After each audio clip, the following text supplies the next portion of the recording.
Tá indo. E apesar do Hermógenes ter um viés do cristianismo, né, dessa coisa cristã, o mestre dele, ou ele é discípulo, ou ele é guru do Sai Baba, né? E você, curiosamente, tem eu lembro que nós conversamos de um frei, ou de alguém da congregação do monge cristão, especificamente, né? Dentro das conversas que eu tive com a galera, assim, ninguém tem. Ou é o Dayananda, por exemplo, o próprio Hermógenes, que é do Sai Baba, mas você especificamente teve a coragem, ou o destino, ou o Dharma, sei lá, de ter um cristão mesmo. Então, eu queria conhecer isso um pouco de você, mas antes eu quero que você desse um pequeno panorama da sua história no yoga, de onde você começou, quem foi suas influências, sim, você fez formação, se você não fez. Beleza. Então, eu comecei há 11 anos atrás e eu comecei por uma desilusão amorosa e eu queria ser delegado de polícia. Meu sonho era ser delegado de polícia. É mesmo? Eu juro por Deus, meu sonho era ser delegado de polícia. E aí eu vivia com a galera dando sequestro lá, com o pessoal da delegação de sequestro, andava, fazia um rolo. Você chegou a fazer esse negócio de andar? Porra, os caras, jogando de sequestro, tudo, ficava tudo lá. Meu sonho era ser delegado de polícia. Aí eu comecei a ver pra entrar, e aí comecei a namorar com ela, e a Patrícia, aí larguei a polícia, falei, não vou entrar pra polícia. Resumindo, larguei o negócio da polícia, a Patrícia, com quem falou pra mim, ó, se entrar pra polícia a gente separa. Eu larguei a polícia por causa dela, ela largou de mim. E eu fiquei sem a polícia e sem ela. Isso há 11 anos atrás? 11 anos atrás. Então, falando de 2000, comecei em 2000, né? Comecei em 2000. Aí o que aconteceu? Aí um tio meu, aí foi na história, um tio meu virou e falou, cara, você tem que fazer yoga, bicho, pra dar uma equilibrada, porque você é cheio de picos, né, cara? Você vive muito alto e baixo. Eu falei assim, pô, que legal, você sabe o que é yoga? Ele falou, não, nem sei o que é, cara, já li aí, falaram que é legal, eu acho que você tem que fazer. Ele nem sabia o que era. E eu falei, pô, eu vou. E aí era final de ano, e aí eu falei, pô, preciso fazer. Só sei que, resumindo, a gente voltou em janeiro. E um dia levando ela pra casa, do nada, eu entrei numa rua errada e tinha uma faixa lá, faça yoga antes que você precisa. Essa frase é do De Rose. Isso mesmo. mesmo. Então, e era uma aluna que saiu do De Rose e montou uma escola. Que não aqui era, em São Paulo? Aqui em São Paulo, lá na Penha. Que chama-se Marisa, não era Suástia, tinha nada, mas ela tinha saído do De Rose, aí tinha feito curso, ela fez curso até com Tá. Aí eu falei, pô, é isso. Aí comecei a fazer com a Marisa. E essa mulher foi, liguei até pra ela ontem, essa mulher foi um divisor de água na minha vida, Porque eu comecei a fazer aula com ela, foi uma pessoa que me abriu, assim, uma coisa, um horizonte absurdo. E eu falei assim, 6 meses eu fui num retiro, e fiz um retiro com a Monja Coen e mais uma pessoa. Monja Coen e mais uma pessoa. E aí eu falei assim, cara, é isso que eu quero pra minha vida. Chutei tudo e comecei o curso de formação do Gerson. Você fez a formação do Gerson lá numa universidade, ali em Moema? Isso. Aí fiz a formação com o Gerson, enquanto estava fazendo com ele, fiz um módulo com o Zé na FMU, intensivo. E aí, 1 ano e meio de curso com o Gerson. Cara, ontem mesmo eu estava com o Gerson falou, Glaucon, você quer dar aula? Manda pau, pode ir. E aí, nos prédios, aí saí de tudo, fechei tudo nos prédios onde minha mãe morava. Eu tinha uma empresa de aparelho telefônico, cara. A gente tinha 480 funcionários. Telefonia, assim? Telefonia, fazia isso aqui, esse aparelho. Você fazia o aparelho? Fazia o aparelho. A gente tinha fábrica na Zona Franca de Manaus, fábrica em Votorantim e escritório em São Paulo. Tinha 480 funcionários. Era eu e meu tio que era sócio. Esse que mandou fazer yoga, eu e ele. Quase 500 funcionários? Só na Zona Franca era 300, cara. Aqui em Votorantim era mais 100 e pouco. E no escritório comigo eram uns 50. Então eu tinha esse negócio, vivi estressado e tudo mais, e achei que no yoga eu ia ter uma vida mais light, entendeu? E achei que ia ter uma vida mais tranquila. E aí falei, pô, é isso que eu quero. Aí montei minha primeira escola em Veleiros, pequenininha, cabiam 10 pessoas na sala. E eu Onde era a escola? Ali em Veleiros, perto do Autódromo de Veleiros. Interlagos. E aí montei essa primeira escola, e aí começou a rolar, e cheguei a ter 90 alunos. Cara, e eu era feliz, não sabia. Aí, sonho de grandeza. A academia era sua? Tô aqui. Lá é alugado a escola, mas pagar R$600 por mês de aluguel, tinha 90 alunos. Meu Deus. Faturava 10 pau por mês e pagava 600 de aluguel. E dava aula de manhã à noite, o resto do dia eu ficava de barriga pra cima igual jacaré. E você não aguentou ficar quieto? Exatamente. Aí falei assim, pô, eu vou ter uma escola grande. E aí peguei contato com a ex-dona daqui e tudo mais, aí pintou uma oportunidade, falou, eu vou vender. Já existia aqui? Já existia aqui, era uma outra escola. E aí eu tinha contato com ela e como ela sabia que era da área comercial, fiz um monte de coisa, porque eu cuidava da área comercial. Aí ela me chamou, falou, vem cá, me ajuda a vender essa escola. Eu falei assim, tá, quanto você quer? Aí comecei a ligar pra um, pra outro. Não, liguei pra um, pra outro. Aí eu falei, tá, quanto você quer? Ela falou, tanto. Eu falei assim, cara... Liguei pra mim mesmo? Liguei pra mim mesmo, que pra mim mesmo era meu pai. Falei, pai, seguinte, vou comprar uma escola de yoga grande aqui. Ele falou, pô, filho, que legal, com que dinheiro? Eu falei, então é aí que você entra, é nesse momento que você entra. Aí peguei dinheiro com meu pai, cara, comprei isso aqui e falei, é isso. E aí deixei lá, fechei lá. Aí você comprou aqui há quantos anos? 5 anos, vai pra 6. 5 anos. Vai pra 6 anos. E agora, em fevereiro, faz 6 anos. E aí, então comecei com isso. Aí depois fiz, não terminei, uma formação voltada para os chakras. E depois fiz a formação com o Zinho de Iyengar aqui. Ah, você fez o Zinho Então eu tenho yoga terapia, uma formação voltada para os chakras, eu não terminei, por N motivos. E depois fiz a formação em Iyengar. Então eu acabo mesclando. E uma porrada de curso, como o pessoal vinha para cá, hoje não, mas como o pessoal vinha muito para cá fazer os cursos, eu estava aí direto com eles fazendo o curso, né? Então essa é a minha história. A primeira viagem para a Índia foi 2008. Com alguém? Foi com o Marco? Foi com o Osnir. Foi só eu e ele sozinho, ficamos 48 dias lá, fui sozinho. E só eu e ele, aí ele fez a história dele, eu fiz a minha, fiquei 48 dias lá. Você ficou onde lá? O que você fez lá? Fiz curso, passeou, o que você fez? Não, Beto, por incrível que pareça, não fiz nada. Que ótimo. Nada. Então, ficou na Índia mesmo? Fiquei lá e quieto o dia inteiro e ia conversar com as pessoas, cara. O que eu fiz? Eu desci lá onde está o Iyengar. Mochileiro mesmo? Mochileiro. Lá onde está o Iyengar, em Pune. Eu desci em Pune, fiquei lá.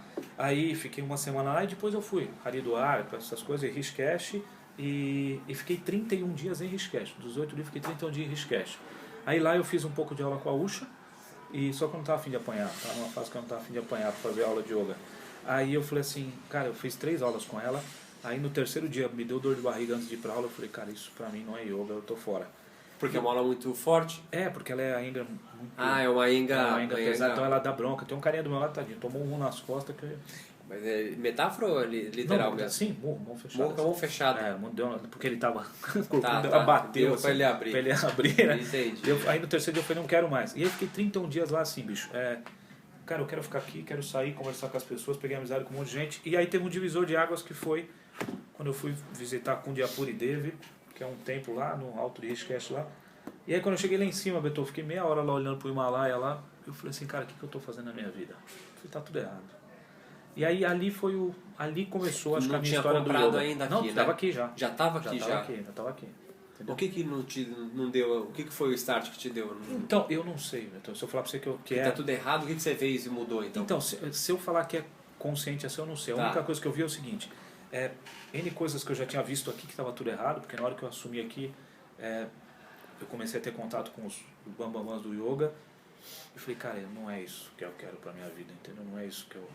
lá você começou a ter contato com a galera e você começou a entender o... Então, e eu comecei a entender comigo assim, eu falei, cara, o que é isso? Mas por que tem isso? Por que tem essa falsidade? Por que tem isso? Por que as pessoas pregam uma coisa e faz outra? Por que a pessoa na frente dos alunos é uma coisa, fora... Você está falando dos yogis no Brasil? Tô falando Brasil. No Brasil. No Brasil. Lá entendeu? você teve essa...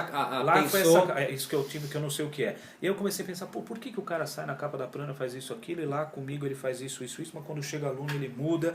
Eu falei assim, cara, não é possível que nesse meio pode ter isso. E eu comecei a questionar o yoga inteiro. Tá. Comecei a questionar tudo.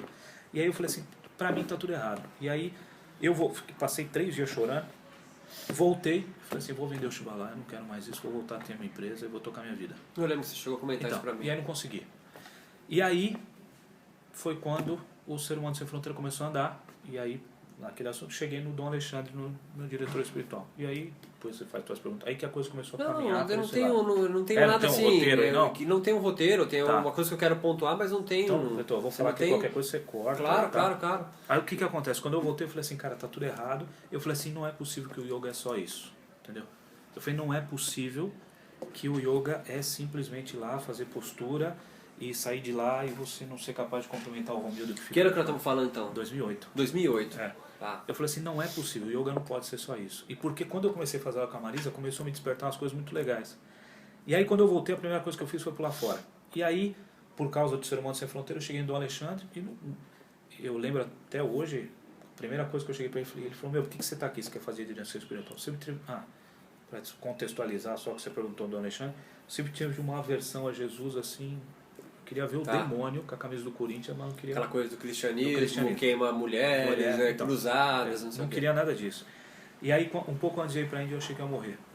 Achei que ia morrer mesmo. Deixei tudo certo aqui, capaz. Minha esposa estava grávida. De problema de saúde, assim, você teve? Não, cara, você não volta mais, vai morrer. Tá, deu uma surtada e falei, vou morrer. Aí deixei minha esposa, ela estava grávida aqui da minha segunda filha, deixei tudo Deixou ela grávida e foi pra Índia? É, retardado, 48 dias. Aí, muito bom. então, Muito bom. E ela ficou grávida da minha segunda filha, estava com 4 meses de gravidez, eu fui embora pra Índia, 48 dias. E vendi meu carro, ela ficou sem carro, louco. Aí eu falei, cara, eu vou... Ela te ama, né? Ah, muito. Tá. É, isso. Aí o que acontece? Aí fui pra lá e aí dei essa surtada. Aí quando eu voltei, acabei conhecendo o Dom Alexandre.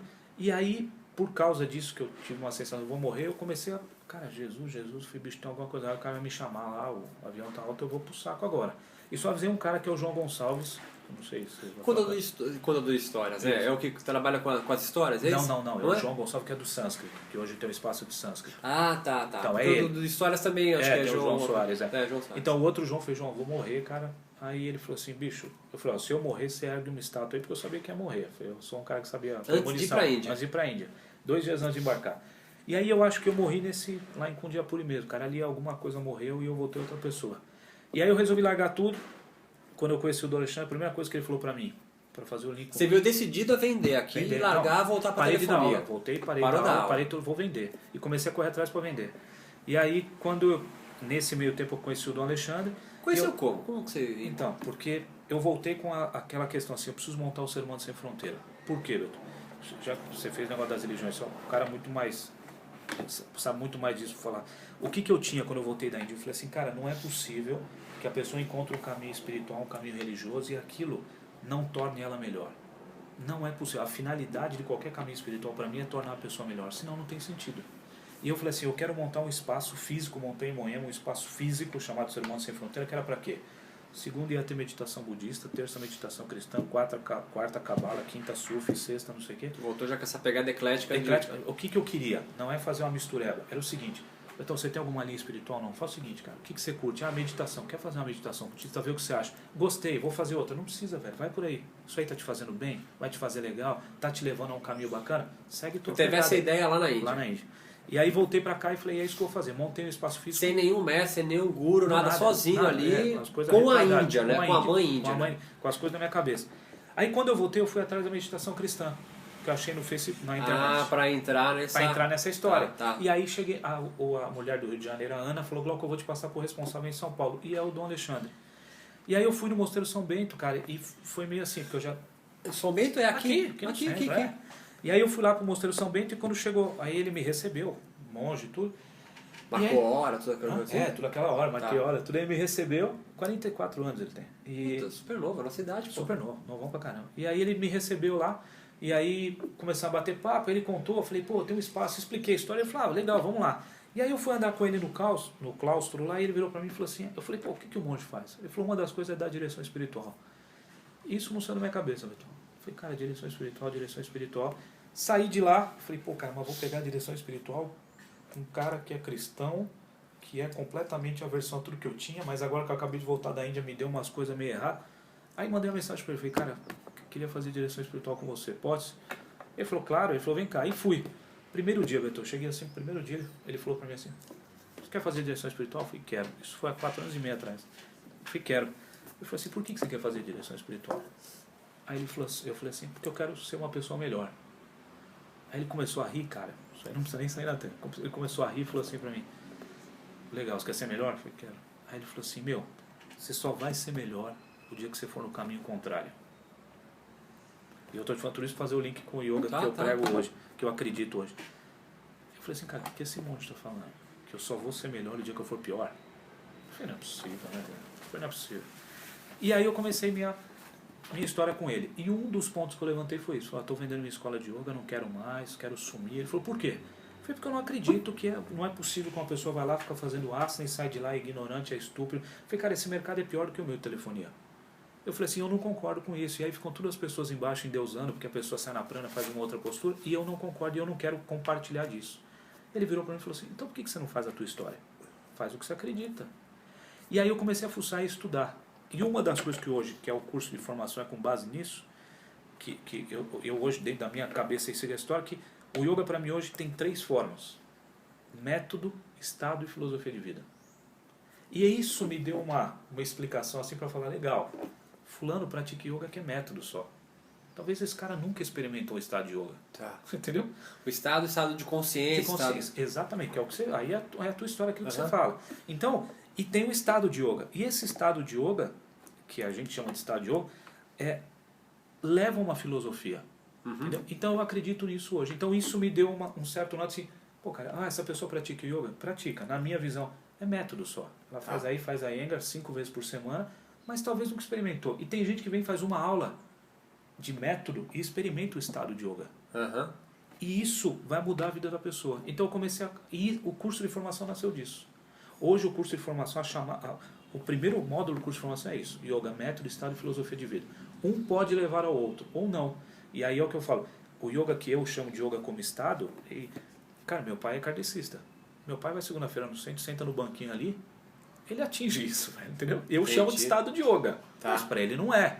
Mas por quê? Porque aquilo muda a vida dele. Né? Aquilo conecta ele ao sagrado, sei lá o que quer que seja, e isso traz uma luz para a vida dele. Então eu comecei a ir nessa pegada. E aí eu fui pegar a Patanjali, pegar os textos, e quando o Patanjali fala, vou dar o Ashtanga Yoga, porra, isso é método, mas o método chega no estado que é Samadhi, e esse estado faz você, terceiro lá, Chittavritti Nirodha, depois vem o terceiro. Pô, para você permanecer na sua verdadeira natureza. Pô, cara, para você permanecer, porque pra você ficar lá? Não, isso vem para a vida. Então é uma forma de viver. O yoga para mim é uma forma de viver. Então eu comecei a ir por esses métodos e montei meu curso de formação em cima disso, entendeu? E aí, o Dom, em paralelo a isso, eu fui fazendo um trabalho de direção espiritual com o Dom Alexandre, que ele é um cara muito aberto. E eu fui fazendo meus estudos, fui fazendo minha história. E continuei o trabalho de direção espiritual. São encontros periódicos? Semanal. Faz uns 3 meses que eu não vou lá, porque ele estava viajando com o Papa vindo para cá e tudo mais. Semana que vem eu estou retomando. Mas era semanal. Quer dizer, é semanal. Toda quinta-feira de manhã. E aí eu vou lá e a gente fica... O que é o principal lá? É a minha vida. Então eu chego lá e falo, tô pensando... isso, naquilo, estou com problema nisso, problema naquilo.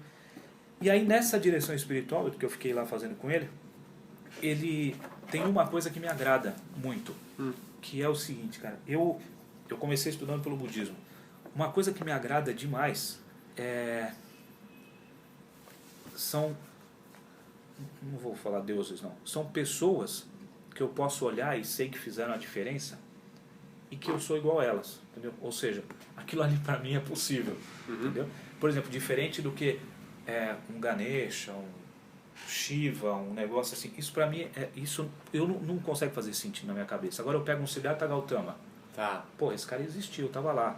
Pego um Jesus, né? Não entro em questão de discussão de fé, não, nada disso. É Jesus, pô, se o cara realmente existiu, pô, o cara fez isso, pô, isso é um espelho para mim. Siddhartha é um espelho. Você pega um Yogananda, é um espelho. Um Satchidananda é um espelho para mim. Isso me agrada mais do que ficar viajando nos deuses que eu falo, pô, nunca vou chegar lá, porque eu não sou Deus, cara. Eu encarnei desse jeito, eu sou humano. Enquanto eu tô aqui, eu tenho que ser humano. Entendi.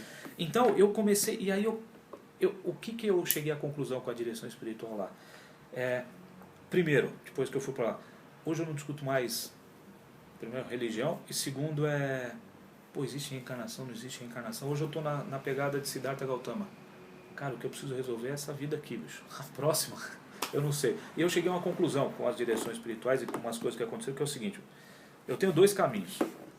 Se existe reencarnação, eu preciso fazer o melhor que eu posso agora para reencarnar legal. Se não existe reencarnação, e eu vou ficar ao lado direito de Deus Pai, eu preciso fazer o melhor possível para ficar do lado direito de Deus Pai. Então só me resta uma coisa: fazer o melhor possível que eu posso. Então é isso que eu sigo hoje, entendeu? E aí, fazendo a direção espiritual com o Dom Alexandre, eu fui, cara, um monte de coisa. E 2 anos de direção espiritual eu surtei e larguei da Patrícia de novo. Fiquei 6 meses separado dela. Patrícia é tua mulher. Minha esposa hoje, fiquei 6 meses separado dela, deixei ela com as 2 crianças, uma de 2 anos e uma de 5. E surtei e falei, cara, o que eu estou fazendo na minha vida? Qual que é o sentido da vida? Para que tudo isso? Cara, dei uma surtada. E aí, eu lembro até hoje, resolvi sair para andar, fui fazer um caminho aí, saí 3 dias para andar e N fichas me caíram. E aí quando eu voltei, eu comecei a questionar uma porra de coisa, e um dia, foi o único dia na minha vida, 38 anos, eu tava morando aqui, que eu falei assim, cara, eu não quero mais sair da cama, eu quero morrer. Eu falei assim, eu quero morrer porque eu sou um cara mentiroso, eu sou um cara falso, eu sou um cara que tenta fazer tudo só para valorizar o meu lado, eu finjo ser bonzinho para poder agilizar meu lado. E todo um Isso processo... é recente, então. Tá falando de 2011, 2012? Agora, 2011, pô. 2011. Eu falei assim, eu sou um cara que me aproveito das pessoas, eu fico fazendo personagem o tempo inteiro de ser um cara bacana e no fundo eu não sou. Isso veio surgindo com a orientação espiritual. Com a direção espiritual. E aí eu falei assim, cara, eu não quero mais viver. Foi a primeira vez, 38 anos, que eu falei assim, bicho, conversei. Cansou. Cansei, quero ir embora. Quero ir embora. E aí, eu fiquei lá na cama e nesse momento minha mãe me ligou, né? A mãe me ligou, filho, tá tudo bem? E eu tava chorando. Aí veio meu pai e minha mãe pra cá, queriam me levar pro psiquiatra. E não, levar pro psiquiatra, dar injeção na veia, na testa, calmante. E aí eu falei, não, eu preciso ligar pro Dom Alexandre. Aí liguei pra ele. Falei, Dom Alexandre, tô mal, você me recebe? Ele falou, meu, vem pra cá agora. Aí saí, fui pra lá. E aí quando eu cheguei lá, cara, ele me chamou na sala lá, ficou até... Aí na hora que eu entrei eu tava mal pra caramba, ele tava chorando, ele falou assim, meu, o que tá pegando? Eu falei, Dom Alexandre, ó, meu, eu sou falso, eu sou mentiroso, eu sou isso, eu sou aquilo, eu sou aquilo, eu sou aquilo, eu só faço mal pras pessoas, eu sou... Ele falou assim, então, isso é tudo isso aí. E mais um pouco ainda que eu acho que você não sabe. Mas você também tem um outro lado. E o ser humano, o bacana do ser humano é conviver com isso. Porque a gente não é só bom, a gente tem um lado ruim. Então hoje a gente pode começar a tua direção espiritual. E aí me veio um negócio de 2 anos e meio antes. Pô, você só vai ser melhor o dia que você for pior. E quando eu cheguei no fundo do poço, velho, que eu achei que eu era o pior ser humano da face da Terra, ele falou assim, então agora nós vamos trabalhar isso. E aí foram mais 2 anos. Assim, ó, legal, você tem tudo isso. Então começa a reconhecer quando que eu vou agir assim, por que eu estou agindo assim. E aí eu comecei toda uma pegada de que foram 5 anos mesmo de autoconhecimento mesmo. Mas eu e ele lá, cara, e ficar mal, e chorar, e entender minhas reações. Então continua com prática de yoga, de postura, Tranquilo. você faz uma... Isso eu faço, postura, respiração, meditação, mas hoje a minha prática é completamente diferente da prática que eu dou aula. Completamente. Hoje Sua prática pessoal. Minha prática pessoal é uma coisa, a prática que eu dou aula é outra, entendeu?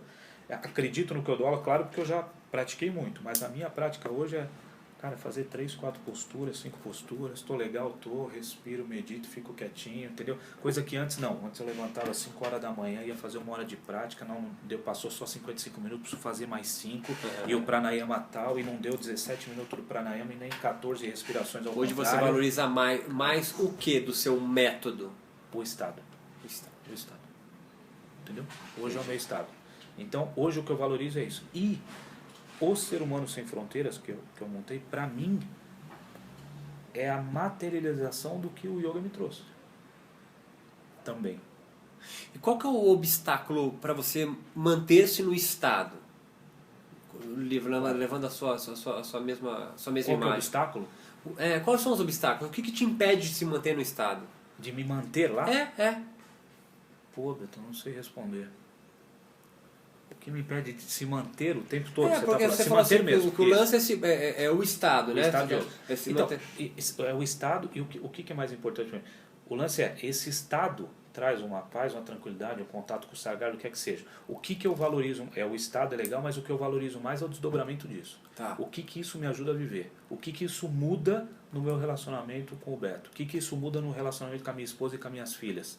Então, o estado para mim é importante para me dar firmeza e sustentação para eu poder viver. A prática te leva para esse estado. O que eu acredito, isso. E sem a prática, você não consegue se manter nesse estado. Consigo, então. É isso que eu comentei do kardecismo do meu pai. Eu comecei a separar um pouco. O estado que eu chamo de yoga, dá para chegar com o método de yoga ou não. Tá. Entendeu? Uhum. Eu posso chegar com o método lá, fazer asana, pranayama, respiração e chegar no estado legal, como eu posso também sentar numa praça e ficar lá quietinho e ficar olhando um quadro, alguma coisa, um pássaro, alguma Você coisa. agora está no estado de yoga? Não. Tá.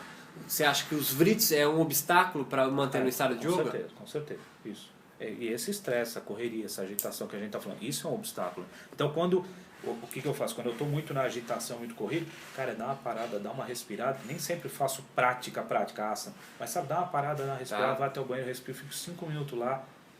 Deixa eu... Você já sabe o que é o estado. Isso. Então você já sabe quando não está não nele. Não está, pô, alguma coisa que eu estou completamente perdido, entendeu? E a filosofia é uma espécie da ética, né, do que vale a pena a vida ser vivida. Assim. Que hoje, até no curso eu falo, que são os yamas e niyamas. Ah, tá. Filosofia são os yamas e niyamas. Não só isso, não se resume a isso. Mas esses yamas e niyamas é o que dá base pelo menos eu acho. Quantos kleshas entram aí? Eles entram aí ou você acha que eles já perderam o valor dele na sociedade? Não, assim, então, eu acho o apego, o desapego, enfim. Então, eu acho que entra, Beto, só que eu comento muito sobre isso aí. Eu acho que os kleshas entram, só que ficou um pouco... É uma coisa que está um pouco esquecida, né? Dificilmente as pessoas falam sobre isso, mas é uma coisa que está indo continuo. Por exemplo, e a questão do apego, né, que você falou. A galera confunde demais, né, essa questão do apego, eu acho, né? Porque acha que porque a gente dá aula de yoga, a gente é professor de yoga, tem escola de yoga, que a gente tem que viver de chinelo e bermuda o dia inteiro, né, e pedir comida na rua. Porra, não é essa? Isso não é apego. Isso não é desapego. Isso não é desapego. Apego é uma outra coisa. Então eu acho que os kleshas entram, mas não... Isso não precisa nem colocar lá, Beto. Não por mal, mas por esse... Tá bom. Cara, não, então, porque por causa desse processo de autoconhecimento, que eu estava aí com o Dom Alexandre e tudo mais, eu acho que muitas fichas me caíram nessa história, entendeu? Então, hoje eu acho que eu estou um pouco mais descolado de tudo isso nesse sentido, por causa de todo esse trabalho que há 5 anos foi sofrido. Velho. Tu tem na tua experiência uma percepção se o yoga já se desvinculou do hinduísmo? Ou seja, o yoga, lógico, tem uma influência do hinduísmo, acredito óbvia, nisso. né? Mas você acha que o yoga sobrevive sem o hinduísmo Eu hoje? acredito nisso. Entendi. Eu acredito nisso. E eu comento aí em cima nas aulas. Falo, tá vendo aqui? Ó, tem Ganesha, tudo mais. Isso é hinduísmo. O yoga tá ali dentro e tudo mais e traz esse contexto. Mas o yoga tá aqui, o hinduísmo tá aqui. Tá. Eu, particularmente... Eu acho que o yoga vive sem o hinduísmo. Eu vivo o yoga sem o hinduísmo. Entendi, não, perfeito, é isso. Entendeu? O método, na sua linguagem, né, o método, os asanas, enfim, sem o Estado e sem a filosofia, me traz benefício orgânico. Exatamente, só isso. É o que eu acredito. Você Tá. pega o método, o que eu chamo de método? É a Iyengar, Ashtanga, Power, é o Hatha, é o Bhakti, isso é método. Então, o Iyengar e tudo mais traz benefício? Traz, mas é esse benefício que está aí. Faça para diminuir a dor de cabeça, faça para diminuir isso, para fazer aquilo, para você poder engravidar, para você fazer tal coisa. É método ali. Eu gostei do lance do Estado. Tu acha que o Estado tem uma resposta física no qual você se perceba? Tem. Me percebo em mim mesmo, não estou no Estado, não estou, mas há uma resposta física disso. Eu acho que é do relaxamento. Então. Tá. Entendeu? Te dá uma baixada na falando de uma forma chula, né? Tá. Quem está com um estresse, entre aspas, o estresse, está fora do Estado. Tá fora do Estado. Quem está no Estado está um pouco mais relaxado, numa amplitude maior da palavra aí, relaxado. Tá né? Isso, uma amplitude maior. É o que eu acredito. Perfeito, entendeu? entendi. E às vezes, quando a gente entra num estresse, que eu percebo, quando a gente entra num estresse e dá uma desequilibrada, e aí também dá para dividir o estresse. Pô, tem aquele estresse assim, é um negócio necessário, preciso, eu sei o que eu estou fazendo, eu estou bem, eu estou estressado, mas é uma coisa controlada. E tem aquele estresse que você se perde completamente. Porque às vezes é necessário, você precisa dar essa pegada para a coisa acontecer. Você acha que o yoga no Brasil tem algo que seja singular dele? Você que viaja, eu acho que você viaja não só para ele, mas você viaja para outros lugares também, você encontra outros yogas e outros yogis também, outras aulas. Aí você volta para o Brasil. No Brasil, tem algo que é singular, ou pro bem ou pro mal, acima disso, né? Tem algo que é do brasileiro, do yoga no Brasil? Ou não? O yoga no mundo todo tá na mesma pegada, na mesma linguagem. Nossa, deixa eu pensar, cara. Eu não sei, Beto. Questão física só não. Porque lá na Índia, cara, é igualzinho, né? E... Cara, Essas imbricações com outras religiões no mundo todo está acontecendo com o yoga? Não, isso é legal. Na Índia já não. Por exemplo, na Índia você vai no ashram do Shivananda em Rishikesh, tem a foto do Shivananda do tamanho desse quadro, do lado tem uma foto de Jesus igual, embaixo tem Nossa Senhora, São Francisco e o restante. Isso também... Você vai no Ramakrishna, mesma coisa. Puta foto de Jesus lá dentro do Ramakrishna. E eles lidam muito bem com tudo isso. Muito bem com isso. Isso foi uma das coisas que foi um choque na hora que eu cheguei lá. Porque eu falei, cara, por que esse cara está aqui dentro e no Brasil os caras criticam tanto? Teve um livro que chama-se Jesus o Cristo Yogi. Um amigo meu, Alexandre Campelo, escreveu. Jesus o Cristo Yogi. E aí teve um professor de yoga aqui da recepção, há um tempo atrás, que ele pegou esse livro, porque tinha para vender, ele olhou e falou assim, pô, daqui a pouco vocês vão inventar o preto velho yogi. Fazendo uma referência a Umbanda, ou a religião afro, né? Pô, daqui a pouco vocês vão inventar um preto velho yogi, né? Aí eu virei pro cara e falei, por que não? Ótima ideia. Eu falei, porra, por que não, né? Aí ele falou, não, isso é piada, não sei o quê. Então, aqui no Brasil, isso pode ser uma coisa. Isso é verdade, pode ser uma coisa. Aqui existe um preconceito que eu já sofri pra caramba com relação ao cristianismo. Aconteceu até de eu montar um curso de formação. Logo que eu voltei da Índia, eu fui montar um curso de formação com uma outra professora. E aí a professora virou, através de um amigo, falou assim, ó, fala pro Glauco, não quis falar na minha cara, fala pro Glauco que eu não vou montar o curso de formação com ele porque ele é um cristão. E yoga não tem nada a ver com cristianismo. Olha, que interessante. O Então, Brasil é o país mais católico do mundo, né? Fantástico isso, fantástico isso. E ela falou, eu não vou dar um curso de formação com um cristão. Então, o que acontece? Isso foi um problema. E aqui eu vejo que existe esse preconceito muito grande com relação a tudo. Né? Eu vejo um pouco menos com relação ao budismo, porque o budismo tem muita meditação e tudo, o pessoal até aceita um pouquinho mais. Mas na hora que entra o cristianismo, o preconceito aqui isso é uma coisa mesmo. Isso tem um link. Na Índia eu não vi isso. E fui perguntar para os caras, por que tem a foto de Jesus aqui? Ele falou, porque a gente respeita o cara como iluminado, do mesmo jeito. Os caras lá não estão falando de... Porque no Brasil já há... Se eu acredito em Deus e tenho um contato com Ele, a única forma de expressar isso é me relacionando com as pessoas, cara. É isso que eu acredito. Por isso que falar em Deus, todo mundo fala. Agora, por isso que eu acho que tem uma coisa no yoga, Beto, que eu acho que pega bastante, cara. Todo mundo no meio do yoga, não porque eu sou a essência divina, eu sou um pedaço, eu sou uma centelha divina, eu sou não sei o que de Deus. Cara, será que a galera sabe o tamanho da responsabilidade que é você falar isso? Entendeu? Cara, se eu sou uma centelha divina, o melhor que eu posso fazer então é agir como uma centelha divina. Mas muita gente quer ser uma centelha divina, mas não quer ter uma vida como uma centelha divina. Entendeu? Então, eu acho que isso, para mim, é muito complicado. Por isso que eu acho que a espiritualidade é a forma de viver. Para mim, espiritualidade passa ou não por religião. A religião institucional, como você diz, né? Eu acho que a espiritualidade passa ou não por religião. Pode passar, a religião pode levar a uma espiritualidade? Pode. Ou a religião pode levar só a uma coisa institucional. Mesmo o Dom Alexandre. Que se retirou, ele ainda mantém um contato com o mundo. É claro, não, vai no cinema, faz tudo. Vai ter uma vida só, mora no mosteiro, entendeu? Então, cara, eles têm uma vida normal. E aí tem o pessoal que vai para a clausura. E uma coisa bacana, na regra de São Bento fala que a vida de um monge é a vida em comunidade. Isso é a vida de um monge. Se isolar, não é... Você acha que o yogi pode ter tem essa perspectiva de um monge, um yogi? Porra, Beto. Monge no sentido de pensando no monge como quem presta a vida a Deus. A apresentação do meu curso de formação do primeiro módulo é isso. A palestra que eu dou lá, o bate-papo que eu dou, eu faço até onde o yoga me leva. Até onde o yoga me leva. O yoga me leva a ser um monge, porque monge é buscar a Deus. Ser monge é buscar a Deus. Dependendo, ser monge é buscar a Deus. O yoga é uma prática de buscar a Deus. Então, um yogi é, na minha visão, um monge. Entendeu? Que foi isso quando eu quis ser monge. Eu quis largar tudo para ser monge também. 4 anos atrás, eu ia largar minha esposa para ser monge. E quem tirou da minha cabeça a história de ser monge foi o Dom Alexandre. Entendeu? Com N texto. Voltando para a gente amarrar a história do Estado, que para mim é importante. O que te impede, o que te dificulta chegar no Estado, pensando num dia que você foi fazer sua prática e foi difícil, o que te impede de chegar no Estado, o que é? É a agitação? É a agitação. É o estresse. É o estresse.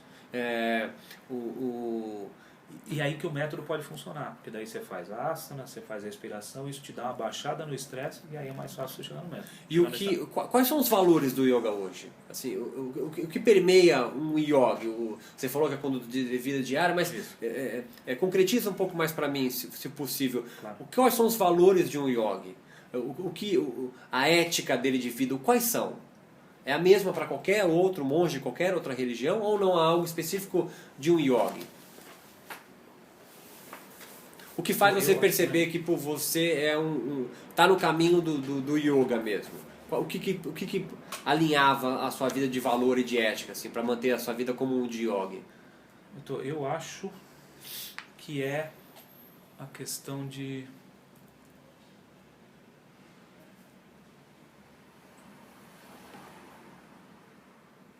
Cara, eu acho que é a questão de você fazer o bem. Você acha que os yamas e niyamas facilitam isso? Isso. Por isso que eu estou pensando. Exatamente. Eu acho que uma conduta de um yogi é fazer o bem.